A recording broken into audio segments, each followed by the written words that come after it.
ಆಗತ್ತೆ ಸರ್. ಆಚಾರ್ಯ 11:45 ಮಾಡಿ.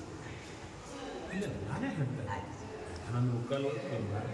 ನಂತರ ಅವರು ಅಡುಗೆ ಆಯಿತು ಅಂತ ಹೇಳೋವರೆಗೂ ನಾನು ಮಾಡ್ತೇನೆ. 12ವರೆಗೂ ಮಾಡ್ತೀನಿ. ಅಲ್ಲ ನನಗೆ ಪ್ರವಚನ ಮಾಡಬೇಕು ಅನ್ನೋ ಚಟ ಇಲ್ಲ, ಹೌದು ಅಂತ ಕೊಡಬೇಕು.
ವಿಜಯೇಂದ್ರರು ವಾದಿರಾಜರು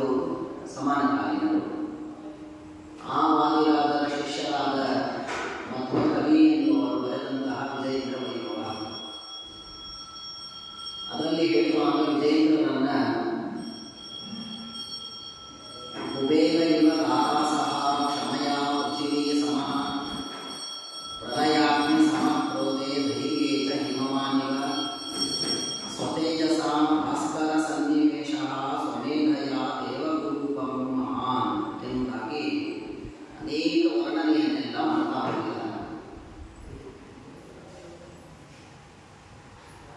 ಕುಬೇರ ಇವ ದಾತಾಸಃ, ವಿಜಯೇಂದ್ರರು ದಾನವನ್ನು ಮಾಡ್ತಾ ಇದ್ದಂತೆ. ಹೇಗೆ ದಾನ ಕೊಡ್ತಿದ್ರು, ಎಷ್ಟೆಲ್ಲ ದಾನ ಮಾಡ್ತಿದ್ರು. ಸಾಮಾನ್ಯವಾಗಿ ನಾವೆಲ್ಲ ನನಗೆ ಎಷ್ಟು ಬೇಕೋ ಅಷ್ಟೊಂದು ತೆಗೆದಿಟ್ಟುಕೊಂಡು ಯಾವುದು ನನಗೆ ಬೇಡ ಅದನ್ನು ನಾನು ದಾನ ಕೊಡುವ ಪದ್ಧತಿ ಇಟ್ಕೊಂಡಿರ್ತೀವಿ ಸಾಮಾನ್ಯವಾಗಿ.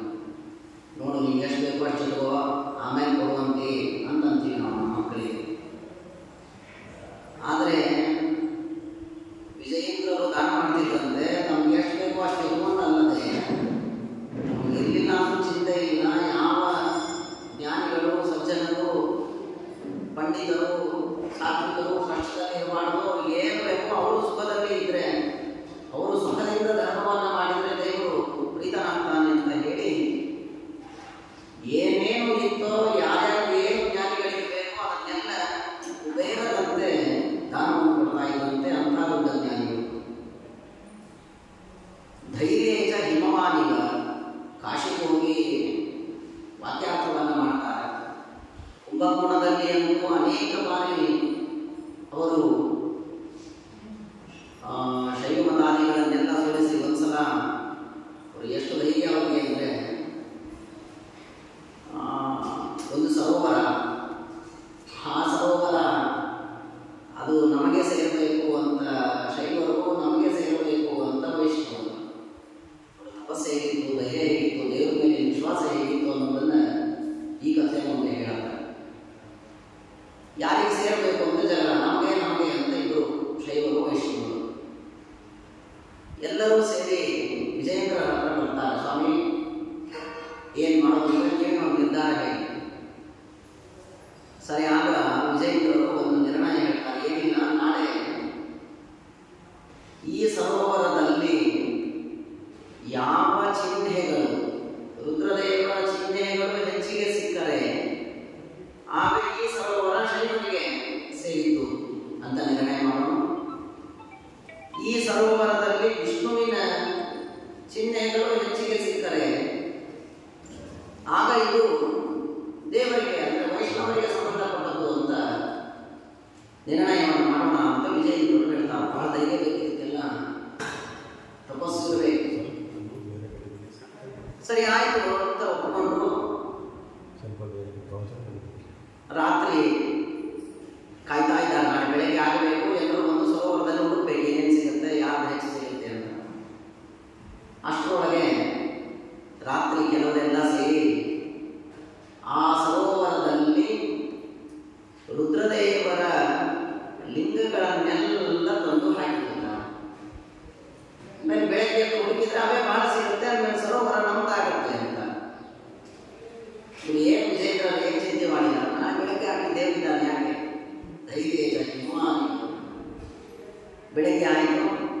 ಎಲ್ಲರೂ ಬಂದಿದ್ದಾರೆ. ಸುತ್ತ ಸಾವಿರಾರು ಜನ ಶೈವರು ವೈಷ್ಣವರು ಎಲ್ಲರೂ ನಿಂತಿದ್ದಾರೆ. ಆ ಸರೋವರದಲ್ಲಿ ಧುಮುಕಿ ಅಲ್ಲಿ ಎಲ್ಲ ಹುಡುಕ್ಬೇಕಲ್ಲ, ಅವನು ತಯಾರಾಗಿ ನಿಂತಿದ್ದ. ವಿಜಯೇಂದ್ರರು ಬಂದರು. ಅವರ ಆಜ್ಞೆಯ ಮೇಲೆ ಜಿಗಿಬೇಕು. ವಿಜಯೇಂದ್ರ ಬನ್ನಿ ಸಿಗೋ ಅಂತ ಹೇಳಿ ಏನು ಮಾಡಿ, ನಮಗೆಲ್ಲ ಎಷ್ಟು ಟೆನ್ಷನ್ ಆಗುತ್ತಪ್ಪ, ಅಯ್ಯೋ ಏನು ಸಿಗುತ್ತೋ ಏನೋ, ಯಾರು ಹೋಗುತ್ತೆ ಅಂತ. ಆಸ್ತಿ ಅಣ್ಣಗೆ ತಮಗೆ ಆಗುವಾಗಲೇ ಸರಿ ಮಾಡಿಸೋ ಇಲ್ಲೋ, ಇಬ್ಬರಿಗೂ ಸರಿ ಸರಿ ಬಂದಿದೆಯೋ ಇಲ್ಲೋ ಅಂತ ಎಷ್ಟು ಓದಾಡ್ತೀವಿ ನಾವೆಲ್ಲ, ಎಷ್ಟು ಟೆನ್ಷನ್ ಇರುತ್ತೆ. ಅಂತಹದ್ದು ವಿಜಯೇಂದ್ರರ ಮುಖದಲ್ಲಿ ಅತ್ಯಂತ ಮುಗುಳ್ನಗೆ, ಏನೇನು ಭಯ ಇಲ್ಲ, ಗಾಬರಿ ಇಲ್ಲ. ಮಂತ್ರಾಕ್ಷತೆಯನ್ನ ತೆಗೆದುಕೊಂಡು ದೇವರ ಸ್ಮರಣೆಯನ್ನ ಮಾಡಿ ಆ ಸರೋವರದಲ್ಲಿ ಮೇಲೆ ನಿಂತು ಮಂತ್ರಾಕ್ಷತೆಯನ್ನು ಹಾಕ್ತಾರೆ. ಉಳಿದವರಿಗೆಲ್ಲ ಸಂತೋಷ. ಇದರಲ್ಲಿ ನಿನ್ನೆಯ ದಿನ ರುದ್ರದೇವರ ಚಿಹ್ನೆಗಳನ್ನು ಹಾಕಿದ್ದೀವಿ, ಅಂದಮೇಲೆ ಈಗ ಅವೇ ಸಿಗುತ್ತೆ, ಈ ಸರೋವರ ಎಲ್ಲ ನಮ್ದಾಗತ್ತೆ ಅಂತ ಅವರು ಸಂತೋಷದಿಂದ ಇದ್ದಾರೆ. ಅದ್ರ ದೇವರು ಮಾತು ಭಾಗವತ ಹೇಳ್ತಾರೆ, ಎಂದೆಂದಿಗೂ ದೇವರು ಭಕ್ತರ ಕೈ ಬಿಡೋದಿಲ್ಲ. ಕೃಷ್ಣ ಗೀತೆಯಲ್ಲಿ ಹೇಳುವಂತೆ ಯೋಗಕ್ಷೇಮ ವಾರಾಭ್ಯಾಂ ನಮ್ದೆಲ್ಲ ದೌರ್ಭಾಗ್ಯ ಏನಾಗಿದೆ ಅಂದರೆ ನಾವು ಯಾರೂ ದೇವರನ್ನ ನಂಬೋದಿಲ್ಲ. ಗೀತೆಯ 18ನೇ ಅಧ್ಯಾಯದ ಕೊನೆಯ ಭಾಗದಲ್ಲಿ ಶ್ರೀಮದ್ ಆಚಾರ್ಯರು ಮಾತು ಹೇಳ್ತಾರೆ, ರಕ್ಷತಿ ದೇವ ವಿಶ್ವಾಸ ತದೇಯೋಗ ವಿದ್ಯಸ್ಮೃತಿ ಶರಣಾಗತಿ ರೇಷಾಸ್ಯ ಅಂತ ಹೇಳ್ತಾರೆ. ಅಂದ್ರೆ ಯಾಕೆ ನಾವು ದೇವರು ಇಷ್ಟೆಲ್ಲ ಭಾಳ ಜನ ಏನು ಹೇಳ್ತಾರೆ ಅಂದ್ರೆ, ಅಯ್ಯೋ ಆಚಾರ್ಯ ನೀವು ಯಾವುದೇ ಹಾಡು ನೋಡ್ರಿ ಆಚಾರ್ಯ, ದ್ರೌಪದಿಯನ್ನು ರಕ್ಷಣೆ ಮಾಡಿದ, ಅಜಾಮಣನ್ನು ರಕ್ಷಣೆ ಮಾಡಿದ, ಗಜೇಂದ್ರನನ್ನು ರಕ್ಷಣೆ ಮಾಡಿದ ಅಂತೆ ಬರ್ತದ್ರಿ ಆಚಾರ್ಯ. ನಮ್ಮಂಥವ್ರ ಸಾಮಾನ್ಯ ಜನರನ್ನ ದೇವರು ಹಿಂಗೆ ಕಷ್ಟದಿಂದ ರಕ್ಷಣೆ ಮಾಡಿದ್ದು ಎಲ್ಲೋ ಹೇಳಿ ಅಂದ್ರೆ ದೇವರು ಒಂದು ಲೆವೆಲ್ ಇದ್ದವ್ರನ್ನೇ ರಕ್ಷಣೆ ಮಾಡ್ತಾನೆ, ನಮ್ಮಂಥವ್ರನ್ನ ಯಾಕೆ ನೋಡ್ತಾನೆ ಅಂತ ಬಹಳ ಜನ ಮಾತಾಡ್ತಾರೆ. ದೇವರು ನಮ್ಮನ್ನ ಹಗಲಿರುಳು ರಕ್ಷಣೆ ಮಾಡ್ತಾ ಇದ್ದಾನೆ, ಇಷ್ಟೆಲ್ಲ ದೇಹ ಇಂದ್ರಿಯ ಕೊಟ್ಟು ಹೊಟ್ಟೆಗೆ ಬಟ್ಟೆಗೆ ಕೊಟ್ಟು ಪ್ರಶ್ನೆ ಇಲ್ಲ, ಅದಂತೂ ಇದ್ದೇ ಇದೆ. ಅದು ಬಿಟ್ಟು ಯಾಕೆ ದ್ರೌಪದಿಯೇ ಮೊದಲಾದವರನ್ನು ವಿಶೇಷವಾಗಿ ರಕ್ಷಣೆ ಮಾಡಿದ, ನಮ್ಗೆ ಯಾಕೆ ಏನಾಗ್ತಾ ಇಲ್ಲ? ಶ್ರೀಮದಾಚಾರ್ಯ ಅಂತಾರೆ, ನೀನು ದೇವರನ್ನ ದ್ರೌಪದಿಯಾಗಿ ಮೊದಲಾದವರೆಲ್ಲ ಹೇಗೆ ಶರಣ ಬಂದ್ರೋ ಹಾಗೆ ನೀನು ದೇವರನ್ನ ಶರಣ ಹೋದ್ರೆ ಆಗ ದೇವರು ನಮ್ಮನ್ನ ಅಷ್ಟು ಚೆನ್ನಾಗಿ ರಕ್ಷಣೆ ಮಾಡ್ತಾನೆ.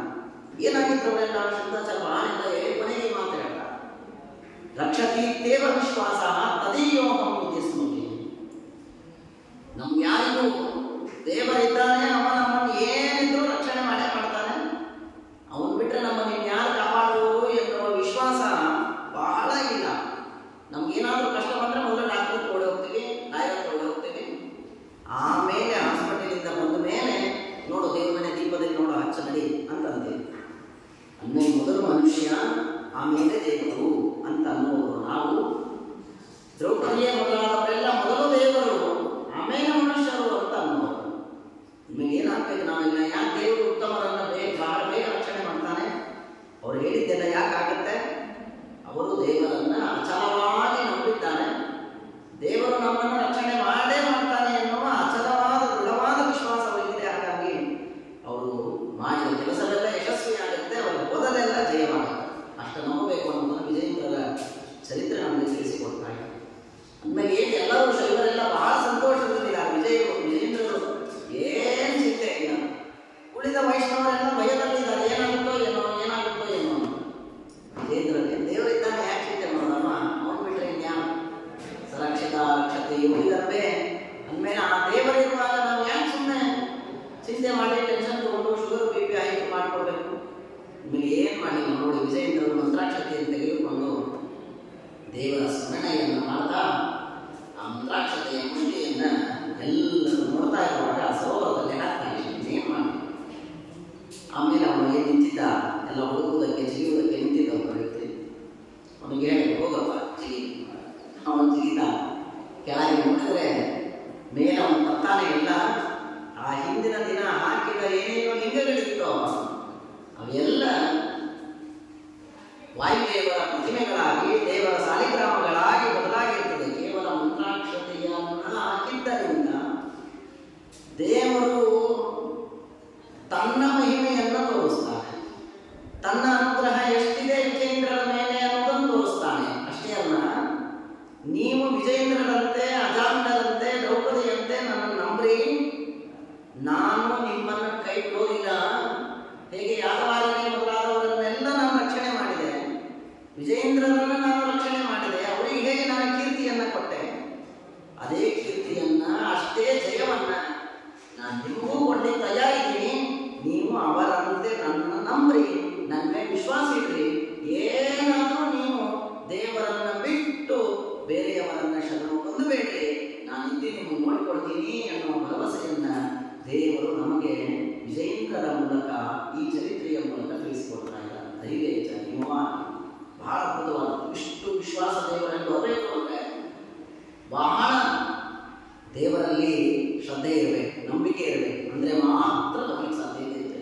ಇಂತಹ ಸಾವಿರಾರು ಇತಿಹಾಸಗಳನ್ನು ಚರಿತ್ರೆಗಳನ್ನು ನಾವು ವಿಜಯೇಂದ್ರರ ಚರಿತ್ರೆ ಕೇಳ್ತೀವಿ. ಧರ್ಮೇ ಸತ್ಯೇಚ ಧೀಮಾನ್ ಅಹಿರಿವ ವಚಸ ಭೂಸುರಾಣಾಂ ಸಮಾಯ.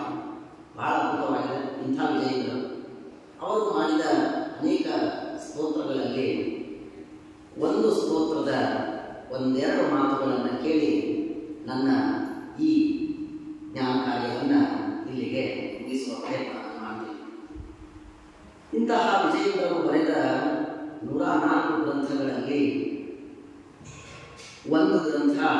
ಒಂದು ಸ್ತೋತ್ರ, ಪಾಪ ವಿಮೋಚನ ಸ್ತೋತ್ರ ಅಂತ ಒಂದು ಸ್ತೋತ್ರವಿದೆ.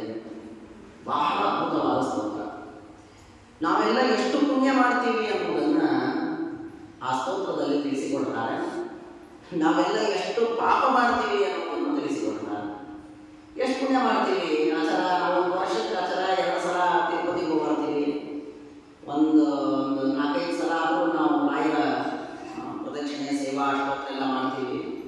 ಆಮೇಲೆ ಭಾಳ ಪುಣ್ಯ ಗಳಿಸ್ತೀವಿ ನಾವು ಅಂತ ನಾವೆಲ್ಲ ಅನ್ಕೋತೀವಿ ಅಲ್ಲೇ. ವಿಜಯೇಂದ್ರರು ಆ ಸ್ತೋತ್ರದಲ್ಲಿ ಹೇಳುವಾಗ ಸುಕೃತಂ ತಿಲ ಮಾತ್ರ ತುಲ್ಯಮೀಶ, ಒಂದು ವರ್ಷಕ್ಕೆ ನಾವು ಎಷ್ಟು ಪುಣ್ಯ ಮಾಡಿ ಎಷ್ಟು ಪುಣ್ಯ ಉಳಿಸ್ಕೋತೀವಿ. ವಿಜಯೇಂದ್ರರಂತಾರೆ ತಿಲ ಮಾತ್ರ ತುಲ್ಯಂ ಅಂತಂದ, ಎಳ್ಳು ಕಾಳಿನಷ್ಟೇ ಪುಣ್ಯವನ್ನ ನಾವು ಮಾಡಿ ಉಳಿಸಿಕೊಂಡ್ರೆ ಹೆಚ್ಚೆಚ್ಚು ಅಂತ ವಿಜಯೇಂದ್ರರು ನಮ್ಗೆ ಹೇಗಿರುತ್ತೆ. ನಾವು ಯಾವಾಗಲೂ ಉದಾಹರಣೆ ಕೊಡ್ತಿರ್ತೀವಿ. ಈ ಮಕ್ಕಳಿಗೆ ಒಂದು ಆಟದ ನೀರು ಅಥವಾ ಒಂದು ಪಾತ್ರೆಯಲ್ಲಿಯೋ ನೀರು ಕೊಟ್ಟು ಇದನ್ನ ಗಿಡಕ್ಕೆ ಹಾಕುವ ಅಂತ ಕೊಟ್ಟರೆ, ಆ ನೀರು ಇಲ್ಲಿಂದ ತಗೊಂಡು ಆ ಗಿಡಕ್ಕೆ ಹಾಕೋದ್ರೊಳಗೆ ಅದು ಹಾಲಿಯಲ್ಲೇ ಎಲ್ಲ ನೀರನ್ನು ಚೆಲ್ಲಿಕೊಂಡು ಹೋಗಿರುತ್ತೆ. ಆ ಗಿಡಕ್ಕೆ ಹಾಕೋದ್ರೊಳಗೆ ಇಷ್ಟು ಓದಿರುತ್ತಲ್ಲ ಅಷ್ಟೇ.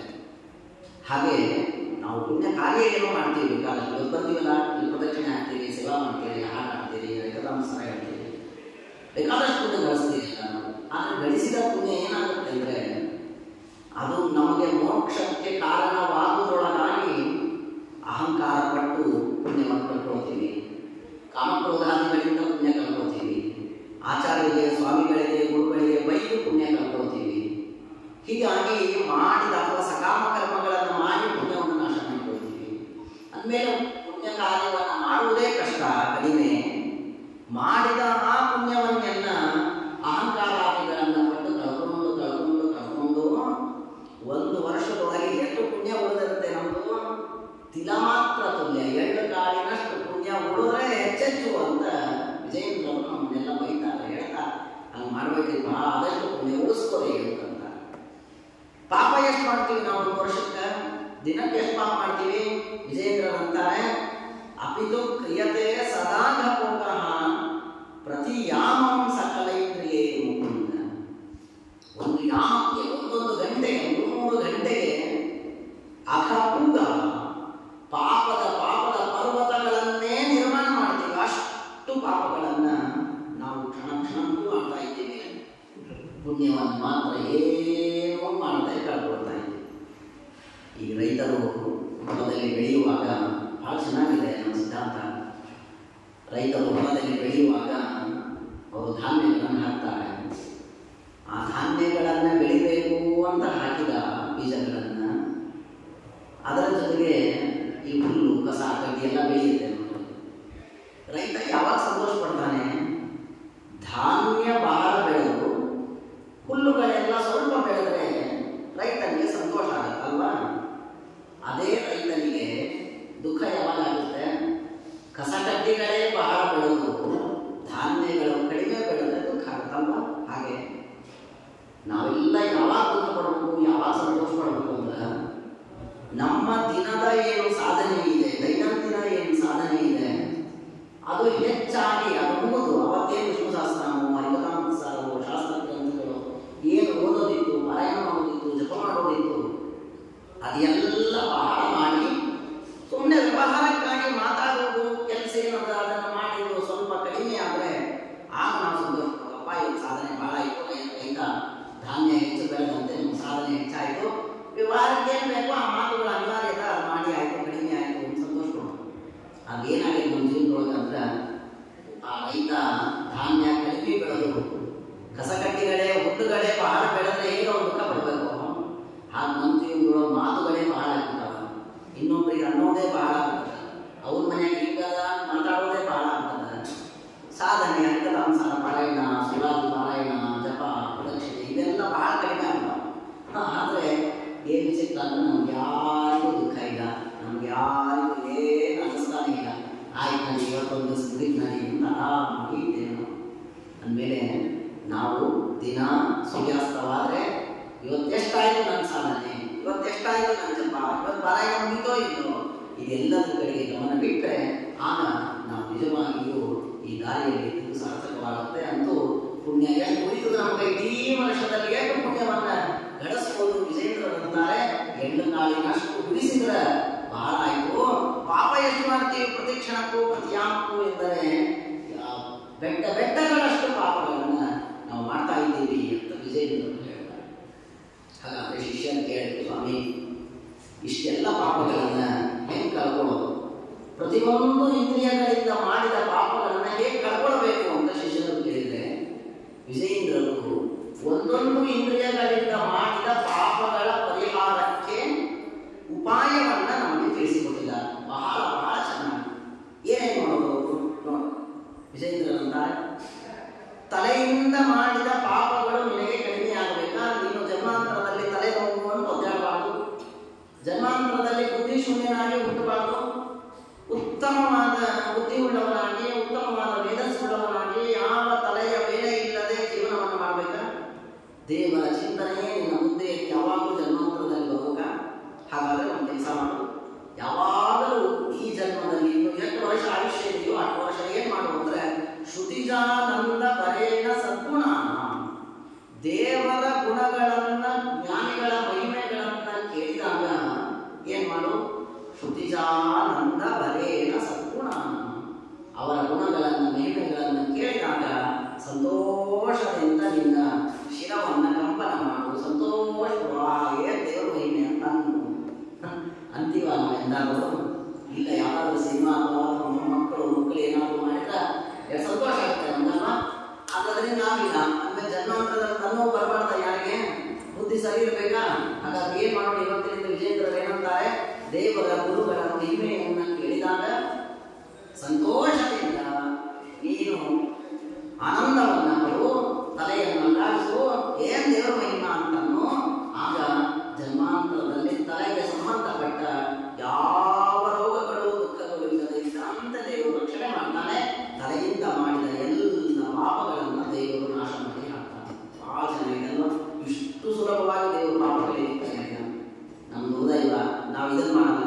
ಮತ್ತ ಚಳಿಗೊಳಗ ಬದರಿ ಹತ್ತಿ ಅಲ್ಲಿ ರೋಗಗಳನ್ನು ತಂದ್ಕೊಂಡು ಮತ್ತೆ ಅಲ್ಲಿಂದ ಬಂದಾಗ ಒಂದು ತಿಂಗಳು ಸಂಧ್ಯಾವಧಿ ಪೂಜೆ ಮಾಡಿ ಕಾಡದೇ ಇರುವಂತೆ ರೋಗಗಳನ್ನು ಮಾಡಿಕೊಂಡು ಬಂದ್ರೆ ಲಕ್ಷಾಂತರ ರೂಪಾಯಿ ಖರ್ಚು ಮಾಡಿದ್ರೆ ಆಗ ನಾವು ದಾರಿ ಆಯ್ತು ಪುಣ್ಯ ನೆನೆಸಿದ್ವಿ ಅಂತ ಮೇಲೆ ಹೀಗೆ ಸಂತೋಷ ಪಡ್ತೀವಿ. ಇನ್ನು ಮೂಗಿನಿಂದ ಯಾವಾಗಲೂ ಮೂಗಿಸೋದಿರ್ತಿಲ್ಲ, ನೆಗಡಿ ಆಗಿರ್ತೀವಿ ನೋಡಿ. 24 ತಾಸು 24/7 ಮೂಗು ಏನ್ ಮಾಡ್ರಿ?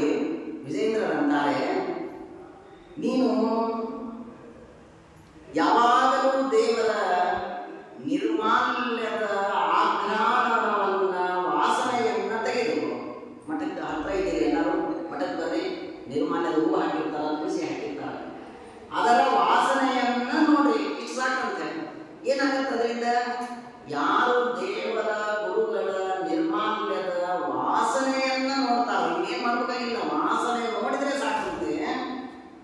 ಅಂತಹ ಜೀವರಾಶಿಗಳು ಪದಪದ್ಮಾರ್ಪಿತ ಪುಷ್ಪ ಗಂಧ ಬುದ್ಧಿ ದೇವರ ಗುರುಗಳ ನಿರ್ಮಾಲ್ಯದ ವಾಸನೆಯನ್ನ ನೋಡಿದ ಮಾತ್ರಕ್ಕೆ ನಮ್ಮ ಜನ್ಮಾಂತರದ ನಾಸಿಕದಿಂದ ಏನೇನು ಪಾಪ ಮಾಡಿವೋ ಆ ಎಲ್ಲ ಪಾಪಗಳನ್ನ ದೇವರು ನಾಶ ಮಾಡಿ ಹಾಕ್ತಾನೆ. ನಾವು ಅದನ್ನು ಮಾಡದೆ ಯಾವುದೋ ಹೋಟೆಲಿನ ದೋಸೆಯ ವಾಸನೆ ಇನ್ನೇನಾದ್ರು ನಿಷಿದ್ಧವಾದದರ ವಾಸನೆಯನ್ನು ತೆಗೆದುಕೊಂಡು ಸಂತೋಷವನ್ನು ಪಡ್ತಾ ಇದ್ದೀವಿ ಅಲ್ವಾ? ಅಂದ್ರೆ ಏನ್ ಮಾಡೋಣ? ಇನ್ನಾಗ ಎಲ್ಲರೂ ನಿರ್ಮಾಲ್ಯ ಎಲ್ಲೇ ಸಿಕ್ಕರು ನಿಮ್ಮ ಮನೆಯೊಳಗೆ ದೇವ್ರ ಪೂಜೆ ಮಾಡ್ರಿ, ದಿನಾ ದೇವರ ನಿರ್ಮಾಲ್ಯದ ವಾಸನೆಯನ್ನು ನೋಡ್ರಿ, ಏನ ಅನಂತ ಪುಣ್ಯವನ್ನ ದೇವರು ಕೊಡ್ತಾನ. ಇದು ಮೂಗಿಗೆ. ಇನ್ನ ಜನ್ಮಾಂತರದಲ್ಲಿ ಕಣ್ಣು ಹೋಗ ಬರಬಾರ್ದ, ಚಸ್ಮಾ ಬರಬಾರ್ದು. ಹೌದಿಲ್ಲ? ಯಾರಿಗೂ ಯಾವಾಗಲೂ ಸಾಯೋ ತನಕ ಎಲ್ಲ ಕಾಣಿಸ್ಕೋದಿಲ್ಲ ನಮ್ಗೆ, ಹತ್ರ ಇದ್ದುದು ದೂರ ಇದ್ದುದು. ಕಣ್ಣು ನೋವೇ ಬರಬಾರ್ದು, ಕಣ್ಣಿನ ಡಾಕ್ಟರ್ ಹತ್ರ ಹೋಗೋ ಪ್ರಸಂಗವೇ ನಮ್ಗೆ ಬರಬಾರ್ದು. ಹಾಗಾದ್ರೆ ಏನ್ ಮಾಡ್ಬೇಕಾಚಾರ? ವಿಜಯೇಂದ್ರರು ಅಸ್ತೋತ್ರದಲ್ಲಿ ಹೇಳ್ತಾರೆ, ನ ಮಮಾಕ್ಷಿ ಯುಗಲಂ ಪ್ರವರ್ತತೆ ಶ್ರೀಮತ್ ಶ್ರೀ ಭಗವತ್ ಶಾಸ್ತ್ರ ಕುಲಾವಲೋಕನಾಗ. ವಾಚನೆ ಜನ್ಮಾಂತರದಲ್ಲಿ ಕಣ್ಣಿನ ಯಾವ ಪಾಪಗಳು ನಿನಗೆ ಕಷ್ಟವನ್ನು ಕೊಡಬಾರ್ದಾದ್ರೆ ನೀನು ಕಣ್ಣಿನಿಂದ ಜನ್ಮಾಂತರದಲ್ಲಿ ಉತ್ತಮವಾದ ಸುಖವನ್ನು ಅನುಭವಿಸಬೇಕಾದ್ರೆ ಕಣ್ಣಿನ ರೋಗಗಳೇ ನಿನಗೆ ಬರಬಾರದು ಅಂತ ಅಂದ್ರೆ ನೀನು ಕೆಲಸ ಮಾಡು. ಈ ಜನ್ಮದೊಳಗೆ ಭಗವಂತನ ಮಹಿಮೆಯನ್ನು ಹೇಳುವ ಏನು ಶಾಸ್ತ್ರಗಳು, ಗುರು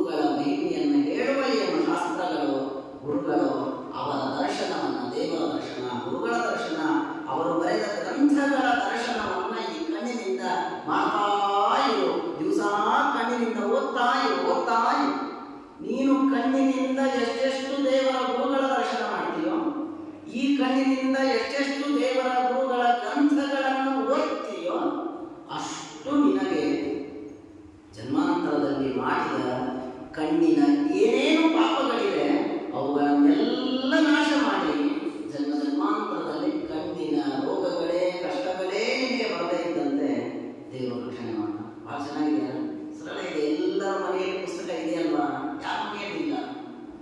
ನಾವು ಏನು ಆ ಪುಸ್ತಕ ನೋಡಿದ್ರೆ ಏನ್ರಿ ಪುಸ್ತಕ? ನಮ್ಮ ತಾತ ಓದ್ತಿದ್ರು ಆಚಾರ, ಅವ್ರು ಇಟ್ಕೊಂಡಿದ್ರು, ಹಂಗೆ ಅವ ಯಾಕೆ ತೆಗಿಬೇಕು ಅಂತ ಇಟ್ಟಿವಿ ಆಚಾರ ಅಂತ ಅಂತೀವಿ. ಒಳ್ಳೆ ಇಡ್ರಿ, ಒಳ್ಳೆಯದು.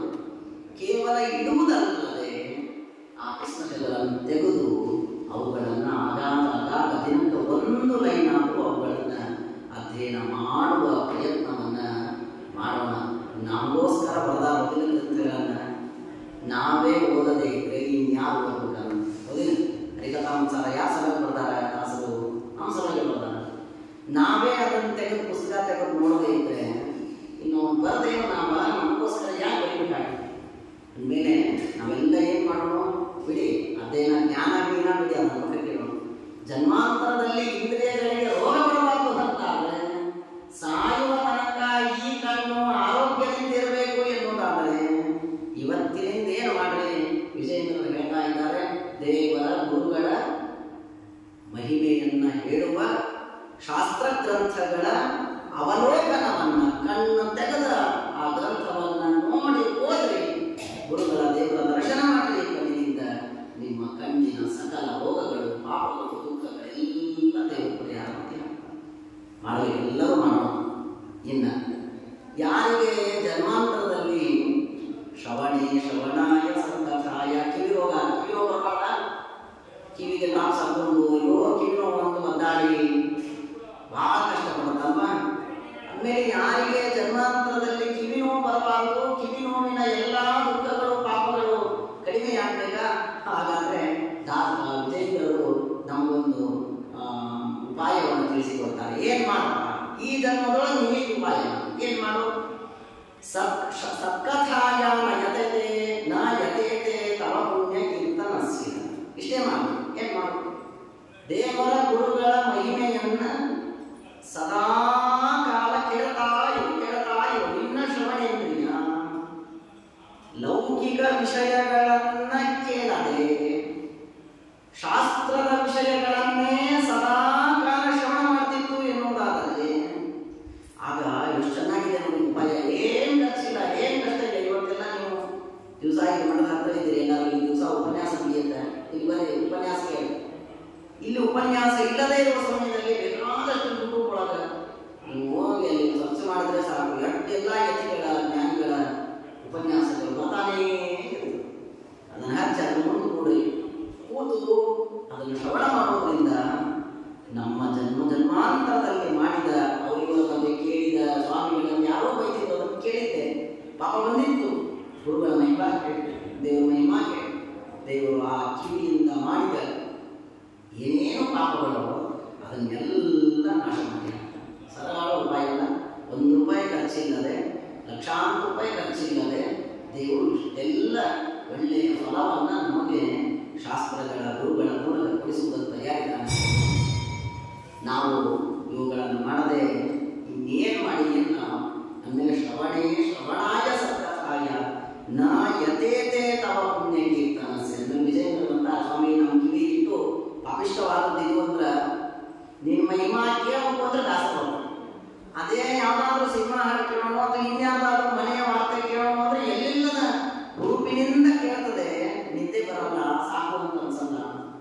ಅದೇ ನಿಮ್ಮ ಮಹಿಮಾ ಕೇಳೋಣ ಅಂದ್ರೆ ಆಚಾರ್ಯ ಯಾವಾಗ ಮುಗಿಸ್ತೀರಿ ಅಂತ ಆಗುತ್ತೆ, ನಿದ್ದೆ ಬರುತ್ತೆ, ಬೇಸರ ಬರುತ್ತೆ, ಸಾಕಾಗುತ್ತೆ. ಅಂದಮೇಲೆ ದಯಮಾಡಿ ದೌರ್ಭಾಗ್ಯವನ್ನು ಕೊಡಬೇಡ ಅನ್ಕೊಂತಾರೆ ವಿಜಯೇಂದ್ರ. ಅಂದಮೇಲೆ ಏನ್ ಮಾಡೋದು? ಜನ್ಮಾಂತರದಲ್ಲಿ ಯಾರಿಗೆ ಕಿವಿನೂ ಬೇಕಾ ಯಾರಿಗಾದ್ರು ಅವರು ಅವಶ್ಯವಾಗಿ ಇವತ್ತಿನಿಂದ ನಿಮ್ಮ ಮನೆ ಒಳಗೆ ಯಾರು ಪ್ರವಚನಗಳನ್ನು ಕೇಳಬೇಡಿ, ಮಠಕ್ಕೆ ಬರಬೇಡಿ, ಯೂಟ್ಯೂಬ್ ಒಳಗೆ ಕೇಳಬೇಡ್ರಿ, ಆರಾಮಾಗಿ ಅವ್ರ ಬಗ್ಗೆ ಮಾತಾಡೋದು ಕೇಳ್ಕೊಳ್ಳೋಣ. ಜನ್ಮಾಂತರದಲ್ಲಿ ಕಿವಿನೋ ಬೇಡ, ಆ ಕಿವಿಯ ಎಲ್ಲ ಪಾಪಗಳು ದೂರವಾಗಿ ಒಳ್ಳೆಯ ಶ್ರವಣೇಂದ್ರಿಯ ಬೇಕು ಅಂತ ಯಾರಿಗಾದ್ರೂ ಇಚ್ಛೆ ಇದ್ರೆ ಅವರು ಈಗ ಬದುಕಿರುವ ಆಯುಷ್ಯ ಏನ್ ಮಾಡೋ ದೇವರ ಗುರುಗಳ ಮಹಿಮೆಯನ್ನ ಯಾವಾಗಲೂ ಕೇಳ್ತಾ ಇರುವ ಪ್ರಯತ್ನವನ್ನು ಮಾಡಿ ಅದರಿಂದ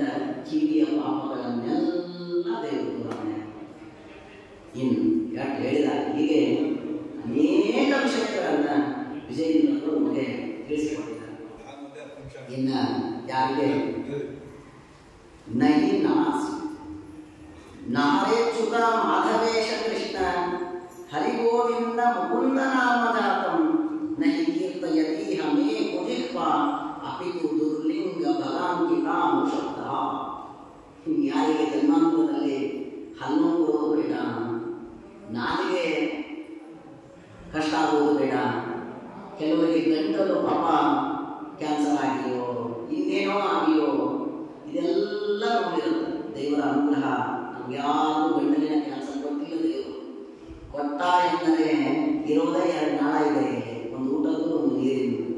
ಕ್ಯಾನ್ಸರ್ ಪಟ್ಬಿಟ್ಟ ಅಂದರೆ 2 ಬಂದಾಗ್ಬಿಟ್ಟು ಅಂದ್ರೆ ನಮ್ಮ ಮೂಗಿನಿಂದೋ ದೇಹದಿಂದೋ ಹಾಕ್ತಾರೆ.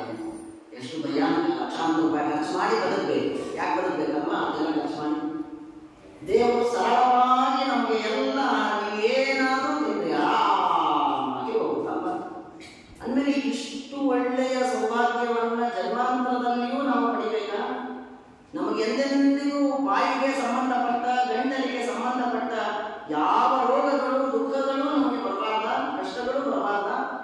ಆರಾಮಾಗಿ ತಿಂದುಕೊಂಡು ದೇವರ ಸೇವೆಯನ್ನು ಮಾಡ್ತಾ ಜನ್ಮಾಂತರದಲ್ಲಿ ಸುಖದಿಂದ ಇರಬೇಕಾ? ಹಾಗಾದ್ರೆ ವಿಜಯೇಂದ್ರರು ಒಂದು ಉಪಾಯವನ್ನು ನಮಗೆ ತಿಳಿಸಿಕೊಡ್ತಾರೆ. ಏನ್ ಮಾಡೋದು ಏನು ಅಂದ್ರೆ, ಈಗೇನು ದೇವರು ವಾಗೇಂದ್ರಿಯ ಕೊಟ್ಟಿದ್ದಾನೆ, ಈ ವಾಗೇಂದ್ರಿಯದಿಂದ ಶಾಸ್ತ್ರಗಳನ್ನ ಹೇಳುವ ಕೇಳುವುದಕ್ಕಾಗದೇ ಇದ್ರೆ ಕೆಲಸ ಮಾಡು, ದೇವರ ನಾಮಸ್ಮರಣೆಯನ್ನು ಸದಾ ಕಾಲ ಮಾಡ್ತಾ ಇಲ್ಲ. ಅಚ್ಯುತಾಯ ನಮಃ, ಅನಂತಾಯ ನಮಃ, ನಾರಾಯಣಾಯ ನಮಃ, ಕೃಷ್ಣಾಯ ನಮಃ, ನಿಮ್ಮ ಕುಲದೇವರ ಸ್ಮರಣೆ, ಲಕ್ಷ್ಮೀ ವೆಂಕಟೇಶಾಯ ನಮಃ. ಅಂದಮೇಲೆ ದೇವರ ನಾಮಸ್ಮರಣೆಯನ್ನ ಈ ವಾಗೇಂದ್ರಿಯದಿಂದ, ಈ ನಾಲಿಗೆಯಿಂದ, ಈ ಕಂಠದಿಂದ ನೀನು ಮಾಡ್ತಾ ಇರು. ನೆನಪಾದಾಗೆಲ್ಲ ದೇವರ ಸ್ಮರಣೆ ಮಾಡು. ಅದರಿಂದ ಜನ್ಮ ಜನ್ಮಾಂತರದಲ್ಲಿ ನೀವು ಈ ಪಾಪಗಳನ್ನು ಏನು ಮಾಡಿದ್ದೀಯೋ, ಇಂದ್ರಿಯಗಳಿಗೆ ಸಂಬಂಧಪಟ್ಟ ಪಾಪ, ಅದನ್ನೆಲ್ಲ ದೇವರು ಕಂಡ. ಎಂಥ ಕರ್ಮಾಣತೆ ದೇವರು ನೋಡಿ ಎಷ್ಟು ಸರಳವಾಗಿ ಕಲಿತಾರೆ. ಬಹಳ ಚೆನ್ನಾಗಿದೆ. ಭಾಗವತದಿಂದ ಅನೇಕ ಮಾತುಗಳನ್ನು ಹೇಳುತ್ತೆ. ಧ್ರುವರಾಜರು ಸ್ತೋತ್ರ ಮಾಡುವಾಗ ಹೇಳ್ತಾರೆ, ಇಂತಹ ಪ್ರವಿಶ್ಯ ಮಮ ವಾಚ ಇಮಾಂ ಪ್ರಸುಪ್ತಾಂ ಸಂಜೀವಯಂತೆ ಕಿಲ ಶಕ್ತಿ ಧರಸ್ವಧಾಮ್ನ ಅಂತಂದ. ಅಂದಮೇಲೆ ಇಷ್ಟು ಹುಟ್ಟಿದಾಗಿನಿಂದ, ಮಾತು ಬಂದಾಗಿನಿಂದ ಇಲ್ಲಿಯವರೆಗೆ ಎಷ್ಟು ಮಾತಾಡಿ ನಾವು ಸಿಕ್ಕಾಪಟ್ಟೆ ಮಾತಾಡ. ಆ ಮಾತುಗಳನ್ನು ಆಡುವಾಗ ದೇವರನ್ನು ಒಂದು ಬಾರಿಯಾದರೂ ಸ್ಮರಣೆ ಮಾಡಿದ ಸ್ವಾಮಿ, ಇಷ್ಟು ಮಾತಾಡುವ ಸಾಮರ್ಥ್ಯ ಕೊಟ್ಟವನೇ ನೀನು ಅಂತ ಒಂದು ಬಾರಿಯೂ ನಾವು ನಮ್ಮನ್ನ ನೆನೆಸಿಲ್ಲ ಅಂತಾದ್ರೆ ಯಾಕೆ ತಿಳಿಸಿಟ್ಟು ಬರ್ತಿಲ್ಲ ದೇವರಿಗೆ. ಈಗ ಯಾರೋ ಒಬ್ಬರು, ನಾನು ಈ ದೋತ್ರ ಉಟ್ಕೊಂಡು ಬಂದೀನಿ, ನೀವು ಯಾರೋ ಕೊಟ್ಟಿದ್ರಿ, ಆ ದೋತ್ರ ಉಟ್ಕೊಂಡು ಬಂದ್ರಿ, ಎಲ್ಲಿ ನೀವು ಬಂದಾಗ ಅಸಲ ನಾನು ಕೊಟ್ಟದ್ದಲ್ರಿ ಅಂತ ಅವರು ಕೇಳಿದ್ರು, ಅಥವಾ ನೀವೇ ಕೊಟ್ಟದ್ದು ದೋತ್ರ ಭಾಳ ಚೆನ್ನಾಗದ, ಆಭರಣ ನೀವೇ ಕೊಟ್ಟದ್ದು ಅಂತ ಹೇಳಿಲ್ಲ ಎಂದರೆ, ನೋಡ್ರಿ ನಾವು ಕೊಟ್ಟದ್ದು ಹಾಕೊಂಡು ಬಂದಾರೆ, ನಮ್ಗೆ ಒಂದು ಮಾತು ಹೇಳಿ ನೋಡಿ, ಸಿಕ್ಕರು ಹೇಳಿ ನಾವು ಅಂತ ಅನಿಸ್ತದೆ, ಸಿಕ್ಕುವಲ್ರಿ ಇನ್ನೊಂದು ಕೊಡ್ತೀವಿ ನಾವು. ಅಂಥದ್ದು ದೇವರು ಇಷ್ಟೆಲ್ಲ ಇಂದ್ರಿಯಗಳನ್ನು ಕೊಟ್ಟು ರಕ್ಷಣೆ ಮಾಡ್ತಾ ಇದ್ದಾನೆ. ಆ ದೇವರ ಸ್ಮರಣೆಯನ್ನು ದಿನಕ್ಕೆ ಒಂದು ಬಾರಿಯಾದರೂ ನೀವು ಕೊಟ್ಟೇ ಅಂತ ಸ್ಮರಣೆ ಮಾಡದೇ ಇದ್ರೆ ಯಾಕೆ ಕೊಡ್ತಾನೆ ಜನ್ಮಾಂತರದಲ್ಲಿ? ಏನು ಮಾಡಬೇಕು ಕೊಟ್ಟ? ಯಾಕೆ ಏನು ಲಾಭ ಅಂತ ತಂದೆ ಅಂದ್ರೆ ಏನು ಮಾಡೋಣ? ಯಾರಿಗೆ ಜನ್ಮಾಂತರದಲ್ಲಿ ಕಂಠದ, ವಾಗೀಂದ್ರಿಯದ ಯಾವ ನೋವುಗಳು ಬರಬಾರದು, ಎಲ್ಲ ಪಾಪಗಳು ನಾಶವಾಗಬೇಕು. ಸುಖವಾದ ಈ ಇಂದ್ರಿಯ ಜನ್ಮ ಜನ್ಮಾಂತರದಲ್ಲಿ ನಮಗೆ ಸಿಗಬೇಕು ಎನ್ನುವುದಾದರೆ ವಿಜಯೇಂದ್ರರಂತಾರೆ ಒಂದು ಕೆಲಸ ಮಾಡಪ್ಪ, ಇನ್ನೇನು ಬಹಳ ಕಷ್ಟಪಡಬೇಡ, ಯಾವ ಡಾಕ್ಟರ್ ಹೋಗಿ ಔಷಧ ಹೋಗಬೇಡ, ಏನು ಮಾಡೋಣ, ಇಷ್ಟು ಮಾಡು. ಅಚ್ಯುತ, ಮಾಧವ, ಈಶ, ಕೃಷ್ಣ, ಗೋವಿಂದ, ನಾರಾಯಣ ಅಂತ ದೇವರ ನಾಮಸ್ಮರಣೆಯನ್ನ ಹಗಲಿರುಳು ಈ ವಾಗೀಂದ್ರಿಯದಿಂದ ನೀವು ಮಾಡ್ತಾ ಇರು. ಅದರಿಂದ ದೇವರು ಈ ನಿನ್ನ ವಾಗೀಂದ್ರಿಯವನ್ನು ಶುದ್ಧ ಮಾಡಿ, ನೀನು ಯಾವ್ಯಾವ ಬ್ರಾಹ್ಮಣರಿಗೆ, ಜ್ಞಾನಿಗಳಿಗೆ ಏನೇನು ಅಂದಿದ್ದೀಯೋ ಜನ್ಮಾಂತರದಲ್ಲಿ ಆ ಎಲ್ಲ ಪಾಪಗಳನ್ನು ನಾಶ ಮಾಡಿ, ನಿನ್ನ ಈ ಕಂಠದ ವಾಗೀಂದ್ರಿಯದ ಭಾಗದಿಂದ ನಿನಗೆ ಯಾವ ರೋಗ ದುಃಖಗಳೇ ಬರದೇ ಇದ್ದಂತೆ ರಕ್ಷಣೆಯನ್ನು ಮಾಡ್ತಾನೆ ಎನ್ನುವುದಾಗಿ ನಮಗೆ ವಿಜಯೇಂದ್ರರು ತಿಳಿಸಿಕೊಡ್ತಾ ಇದ್ದಾರೆ. ಬಹಳ ಅದ್ಭುತವಾದ ಸ್ತೋತ್ರವಿದೆ. ಅಂದಮೇಲೆ ಆದಷ್ಟು ಎಲ್ಲ ಇಂದ್ರಿಯಗಳಿಂದ, ಕಣ್ಣಿನಿಂದ ಶಾಸ್ತ್ರಗಳನ್ನು ನೋಡೋಣ, ದೇವರು ನೋಡೋಣ, ಕಿವಿಯಿಂದ ದೇವರ ಮಹಿಮೆಯನ್ನು ಕೇಳೋಣ, ವಾಗೀಂದ್ರಿಯದಿಂದ ದೇವರ ಹಾಡುಗಳನ್ನು, ನಾಮಸ್ಮರಣೆಯನ್ನು ಮಾಡ್ತಾ ಇರೋಣ, ಕಣ್ಣಿನಿಂದ ದೇವರು ನೋಡೋಣ, ಕಾಲಿನಿಂದ ಆದಷ್ಟು ದೇವರ ಗುರುಗಳ ಯಾತ್ರೆಗಾಗಿಯೇ ಇವುಗಳನ್ನು ಬಳಸೋಣ. ಆಗ ಜನ್ಮಾಂತರದಲ್ಲಿ ಎಲ್ಲ ಇಂದ್ರಿಯಗಳು ಮತ್ತೆ ದೇವರು ಗಟ್ಟಿಮುಟ್ಟಾಗಿ ಮತ್ತೆ ಯಾವ ರೋಗಗಳು ದುಃಖಗಳು ಇಲ್ಲದೇ ಇದ್ದಂತಾಗಿ ದೇವರು ಕೊಡ್ತಾನೆ ಎಂಬುದಾಗಿ ವಿಜೇಂದ್ರ ತೀರ್ಥ ಶ್ರೀಪಾದಂಗಳವರು ನಮಗೆ ಆ ಸ್ತೋತ್ರದಲ್ಲಿ ತಿಳಿಸಿಕೊಡ್ತಾ ಇದ್ದಾರೆ. ಇಂತಹ ಅದ್ಭುತವಾದ ಗುರುಗಳ ಮಹಿಮೆ ಒಂದೇ ಒಂದು, ಮತ್ತೊಂದು ಗುರುಗಳ ಏಕಾದಶಿ ವಿಜೇಂದ್ರರ ಮಹಿಮೆ, ಒಂದು ಗುರುಗಳ ಮಹಿಮೆಯನ್ನು ಹೇಳಿ ಇವತ್ತಿಗೆ ಇಲ್ಲಿ ಮುಗಿಸಿದರು. ಮತ್ತೊಂದ ಉದರಂ ಅಮಧೀಕ್ಷತಸ್ಯ ವಿಷ್ಣು ಅರ್ಪಿತ ಭೂತಾನ್ನ ವಿಮರ್ಜಿತಂ ನಿತಾಂತಂ. ಸ್ವಾಮಿ, ನಮಗೆಲ್ಲ ಬಹಳಷ್ಟು ಜನರಿಗೆ ಈ ಹೊಟ್ಟೆ ನೋವು ಬರುತ್ತೆ ನೋಡಿ. ನೀರು ಬದಲಾಯಿತು ಅಂದರೆ ಲೂಸ್ ಮೋಷನ್ ಅಂತಾರೆ. ಅಯ್ಯೋ ಆ ಚಳಿಯಲ್ಲಿ ಎಣ್ಣೆ ಅಡಿಗೆ ನಮ್ಗೆ ಆಗಲ್ಲ, ಹೊಟ್ಟೆ ಬೇನ್ ಬರುತ್ತೆ ಅಂತಾರೆ. ಬೆಳಗ್ಗೆ ಇಷ್ಟು ತಿಂದರೆ ಸಾಕೋಯ್ತು, ರಾತ್ರಿ ಏನು ಆಗೋದಿಲ್ಲ, ಚಳಿ ಏನೋ ಹೊರ ಊಟಕ್ಕೆ ಹೋಗ್ಬಿಟ್ರೆ ರಾತ್ರಿ ಏನು ಊಟ ಮಾಡಲಿಕ್ಕೆ ಆಗೋದಿಲ್ಲ ಅಂತಾರೆ. ಭಾಳ ಜನರಿಗೆ ಹೊಟ್ಟೆ ನೋವಿದೆ ಅನ್ನುವ ಕಷ್ಟ ಇದೆ. ಏನು ಮಾಡೋಣ? ಇದೇ ನೋವು ಜನ್ಮಾಂತರಕ್ಕೂ ಬರ್ಬೇಕಾ? ಹಾಗೂ ಬರೀ ಒಂದೊಂದೇ ಹೊತ್ತು ಊಟ ಮಾಡೋದ, ಎರಡೆರಡು ಹೊತ್ತು ಬೇಡವಾ? ಇಡ್ಲಿ ದೋಸೆ ತಿನ್ನೋದು ಬೇಡವಾ? ಯಾರು ತಿನ್ಬೋದೇ ಜನ್ಮಾಂತರಕ್ಕೂ? ನಾಲ್ಕು ಹೊತ್ತು ಎರಡೆರಡು ಹೊತ್ತು ಚೆನ್ನಾಗಿ ತಿನ್ಬೇಕಲ್ಲ. ಹಾಗಾದ್ರೆ ಏನು ಮಾಡಿ? ವಿಷಯ ಇದ್ರೆ ಒಂದು ಬಾಯಿ ಏನು ಮಾಡಪ್ಪ ಅಂದ್ರೆ, ಈ ಜನ್ಮದೊಳಗೆ ಏನೇನು ನಿನ್ನ ಹೊಟ್ಟೆಗೆ ಹಾಕ್ಕೊಳ್ತೀಯೋ ಅದನ್ನೆಲ್ಲವನ್ನ ವಿಷ್ಣುವಿಗೆ, ದೇವರಿಗೆ, ಗುರುಗಳಿಗೆ ಸಮರ್ಪಣೆ ಮಾಡಿ ಎಲ್ಲ ನೈವೇದ್ಯ ಮಾಡಿದ್ದನ್ನೇ ನಿನ್ನ ಹೊಟ್ಟೆಗೆ ಹಾಕು. ಏನು ತಿಂದಿಯೋ ಅದನ್ನು ದೇವರಿಗೆ ನೈವೇದ್ಯ ಮಾಡಿ ಗುರುಗಳಿಗೆ ಸಮರ್ಪಣೆ ಮಾಡಿ. ಹೀಗೆ ನೀನು ಮಾಡು. ಅಂಥದ್ದೇ ಹೊಟ್ಟೆಗೆ ಹೋಗಲಿ. ಜನ್ಮ ಜನ್ಮಾಂತರದಲ್ಲಿ ಎಂದೆಂದಿಗೂ ನಿನ್ನ ಹೊಟ್ಟೆಗೆ ಯಾವ ರೋಗಗಳು ಬರದೇ ಇದ್ದಂತೆ ದೇವರು ನೋಡಿಕೊಳ್ತಾನೆ. ಹೊಟ್ಟೆಯ ನೋವೇ ಇಲ್ಲದೆ ದೇವರು ಭಾಳ ಸಲ ಡಾಕ್ಟರ್ ಹೋಗಿದ್ರೆ ನೀವು ಡಾಕ್ಟ್ರೇ ಹೊಟ್ಟೆ ಭಾಳ ಮಿಸ್ಕಿರ್ತದೆ, ಏನೊಂದು ಮಾಡಿ ಅವ್ರೊಂದು 500 ರೂಪಾಯಿ ಮೊದಲು ಅವ್ರು ಫೀಸ್ ತಗೊಂಡು ಆಮೇಲೆ ಒಂದು 300-400 ರೂಪಾಯಿ, 1,000 ರೂಪಾಯಿ ಔಷಧ ಕೊಟ್ಟು ಮನೆ ಕಳಿಸಿ. ಅಂದಮೇಲೆ ಈ ಉದರ ಬೇನೆಯನ್ನು ಪರಿಹಾರ ಮಾಡಿಕೊಳ್ಳಿಕ್ಕೆ ಸಾವಿರಾರು ರೂಪಾಯಿ ಖರ್ಚು ಮಾಡಬೇಕು ಹಾಸ್ಪಿಟ್ಲಿಗೆ ಹೋಗಿ, ಮತ್ತು ನೋವು ಅನುಭವಿಸ್ಬೇಕು ಎರಡು. ಆದರೆ ದೇವರಿಗೆ ಶರಣ ಹೋಗಿ ದೇವರಿಗೆ ನೈವೇದ್ಯ ಮಾಡಿದ್ದನ್ನು ತಿನ್ನೋ. ದೇವರು 1 ರೂಪಾಯಿ ಕೇಳಲ್ಲ ನಿನ್ನಿಂದ. ಜನ್ಮ ಜನ್ಮಾಂತರದಲ್ಲಿ ಮಾಡಿದ ಏನೇನು ಪಾಪಗಳು, ಉದರ ನಿಮಿತ್ತಕವಾದ ಪಾಪಗಳು, ಆ ಪಾಪಗಳನ್ನೆಲ್ಲ ಪರಿಹಾರ ಮಾಡಿ ನಮಗೆ ಅನಂತವಾದಂತಹ ಸುಖವನ್ನು ತಂದು ಕೊಡ್ತಾನೆ. ಅದ್ಭುತವಾದ ಸಾಧನೆಯನ್ನು ದೇವರು ಜನ್ಮಾಂತರದಲ್ಲಿ ಮಾಡಿಸ್ತಾನೆ. ಮಾಡೋಣಲ್ಲ? ದೇವರು ನೈವೇದ್ಯ ಮಾಡಿದ್ದೇ ಬಹಳ ಚೆನ್ನಾಗಿದೆ. ಇದೆಲ್ಲ ಮಾಡೋದ್ರಿಂದ ಅದ್ಭುತವಾದ ಸಾಮರ್ಥ್ಯವನ್ನು ನಾವು ಪಡೆಯುವುದು ಎಂಬುದಾಗಿ ತಿಳಿಸಿಕೊಡುತ್ತಾರೆ. ನತು ಮಾಧವ ತಾವಕಾಲಯಂಶ ಪ್ರತಿಯಾಮೀಶ ಮಹಾತ್ಮರು ಅಹಂ ಎಂಬುದಾಗಿ ವಿಜಯೇಂದ್ರ ಶ್ರೀಪಾದಂಗಳವರು ನಮಗೆ ದೇವರ ಮಹಿಮೆಯನ್ನ ಹೇಳ್ತಾ, ಏನೇನು ಮಾಡಿದರೆ ಜನ್ಮಾಂತರದಲ್ಲಿ ಯಾವ ಯಾವ ಇಂದ್ರಿಯಗಳ ರೋಗಗಳು ಕಷ್ಟಗಳು ನಮಗೆ ಬರುವುದಿಲ್ಲ ಎನ್ನುವುದನ್ನು ತಿಳಿಸ್ತಾ, ನಾವು ಇಂಥ ಪಾಪಗಳನ್ನೇ ಮಾಡ್ತಾ ಇದ್ದೀವಿ, ಮಾಡಿಸಬೇಡ ಅಂತ ದೇವರಲ್ಲಿ ಪ್ರಾರ್ಥನೆ ಮಾಡ್ತಾ ನಮಗೆಲ್ಲ ಒಂದು ಒಳ್ಳೆಯ ಅದ್ಭುತವಾದ ಸಂದೇಶವನ್ನು ತಿಳಿಸಿಕೊಡ್ತಾ ಇದ್ದಾರೆ. ಅಂಥ ವಿಜೇಂದ್ರ ತೀರ್ಥ ಶ್ರೀಪಾದಂಗಳವರಿಗೆ ಅನಂತಾನಂತ ನಮಸ್ಕಾರಗಳನ್ನು ಸಮರ್ಪಣೆ ಮಾಡ್ತಾ, ನಮಗೆಲ್ಲ ಇಂದ್ರಿಯಗಳಿಂದ ದೇವರ ಸ್ಮರಣೆಯೇ ಬರುವಂಥ, ದೇವರ ನಿರ್ಮಾಲ್ಯದ ವಾಸನೆಯನ್ನೇ ನೋಡುವಂತಹ, ದೇವರಿಗೆ ನೈವೇದ್ಯ ಮಾಡಿದ್ದೇ ಮುಂದಿಸುವಂತಹ ದೊಡ್ಡ ಸೌಭಾಗ್ಯವನ್ನು ನಮಗೆ ಕೊಟ್ಟು ಅನುಗ್ರಹ ಮಾಡು. ಈ ವಾಗೇಂದ್ರಿಯ ದೇವರ ಗುರುಗಳ ಸ್ಮರಣೆ ಸದಾಕಾಲ ಮಾಡುವಂತೆ ಅನುಗ್ರಹ ಮಾಡುವಂಥವರಲ್ಲಿ ಪ್ರಾರ್ಥನೆಯನ್ನು ಮಾಡ್ತಾ ಇವತ್ತಿನ ಈ ಕಥಾಭಾಗವನ್ನು ಇಲ್ಲಿಗೆ ಮುಗಿಸೋಣ. ಶ್ರೀಕೃಷ್ಣ ಅರ್ಪಣಮಸ್ತು.